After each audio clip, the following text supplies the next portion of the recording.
یاد نہیں وہ کون سا دن تھا اور کون سی گھڑی، صرف اتنا یاد ہے کہ میں تھک چکا تھا۔ دنیا کی چمک دمک، باتوں کا شور شرابہ، بے چین خیالات، سب کچھ بے معنی لگنے لگا تھا۔ میرے اندر سوالات کا طوفان تھا۔ میں کون ہوں؟ مجھے کس نے پیدا کیا ہے؟ مجھے کیا بننا ہے؟ اور میں کس طرف جا رہا ہوں؟ پھر ایک دن میرے ایک دوست نے میرے ہاتھ میں ایک کتاب رکھی، سفید اور سادہ سا کور پیج، اور اوپر لکھا ہوا تھا نہج البلاغہ۔ میں نے پوچھا یہ کیا ہے؟ وہ بولا کہ یہ صرف کتاب نہیں، یہ مولا علی علیہ السلام کا کلام ہے۔ مولا علی کا کلام؟ وہی علی جو دروازہ علم ہے، وہی علی جنہوں نے اللہ کو اپنے دل سے پہچانا۔ میں نے کتاب کھولی اور بس وہ پہلا خطبہ یوں لگا جیسے کسی نے میرے باطن کو جھنجھوڑ دیا۔ یہ صرف الفاظ نہیں تھے، بلکہ میرے سوئے ہوئے احساس کو جگا رہے تھے، جیسے علی خود میرے دل کے در پر دستک دے رہے ہوں اور فرما رہے ہوں، اے انسان، تو کیوں خواب غفلت میں ہے؟ تجھے کس نے دھوکے میں ڈال رکھا ہے؟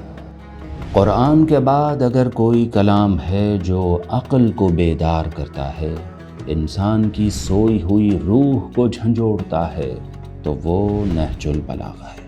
یہ کلمات، یہ الفاظ انسانی نہیں لگتے، یہ کچھ اور ہی ہے، کچھ ایسا جو صرف علی کی زبان سے نکل سکتا ہے۔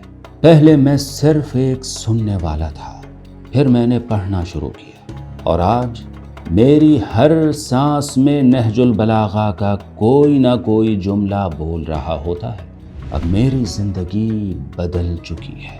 اب میں وہ نہیں ہوں جو پہلے تھا، بلکہ ایک نیا انسان ہوں جو ہر دن نہج البلاغہ کے الفاظ کے ساتھ جیتا ہے، جیسے وہ میرے خون میں رچ بس گئے ہوں۔